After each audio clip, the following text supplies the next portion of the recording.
পুলস্তর সামনে খুলে গেল জন্মান্তরের রহস্যের খাতা। এবার মুখোমুখি গোরা ও পুলস্ত, মিলন হবে কি গোরা আর দিতির? চলুন বিস্তারিত জেনে নেই। গোরার মা যখন সব জানতে পারেন, তিনি মনে মনে ঠিক করেন দিতি আর গোরার সম্পর্ক তিনি কিছুতেই মানবেন না। তিনি চাইছিলেন গোরার বিয়ে নিজের পছন্দমতো অন্য কোনো মেয়ের সাথে দিতে। কিন্তু দিতি খুব চালাক মেয়ে, সে বুঝতে পারে আড়ালে দাঁড়িয়ে কেউ তাদের কথা শুনছে। সে বুক ফুলিয়ে তার শাশুড়িকে জানিয়ে দেয় যে গোরার প্রতি তার ভালোবাসা কোনো ছোটখাটো বিষয় নয়। এটি জন্মজন্মান্তরের সম্পর্ক, যা স্বয়ং ভগবান লিখে রেখেছেন এবং কেউ তাদের আলাদা করতে পারবে না।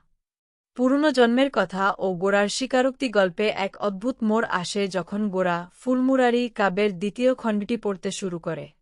পড়তে পড়তে সে বুঝতে পারে যে আগের জন্মে সে নিজেই ছিল মুরারি আর দিতি ছিল ফুল।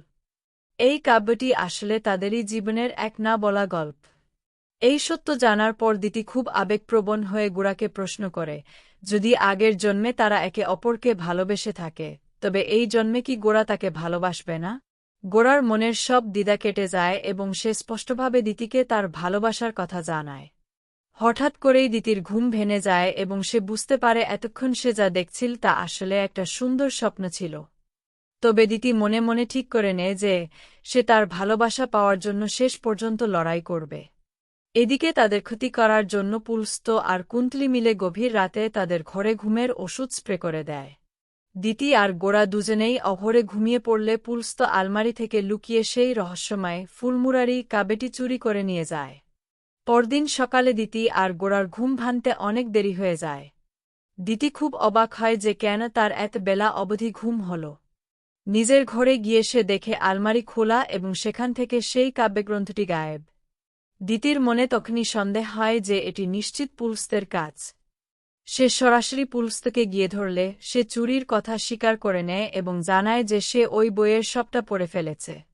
পুলস্ত দম্ভ করে বলে যে দিতি আর গোরা যদি আগের জন্মের ফুল আর মুরারি হয়, তবে সে নিজে ছিল সেই জন্মের অক্ষয়। আগের জন্মেও সে তাদের জীবন নিয়ন্ত্রণ করেছিল এবং এই জন্মেও সে তাদের পিছু ছাড়বে না। পুরনো হারের প্রতিশোধ নিতে সে মরিয়া হয়ে ওঠে। দিতি সবটা গোরাকে জানালে গোরা রেগে গিয়ে পুলস্তকে কড়া ভাষায় সাবধান করে দেয়। শুরু হয় এক নতুন লড়াইয়ের প্রস্তুতি।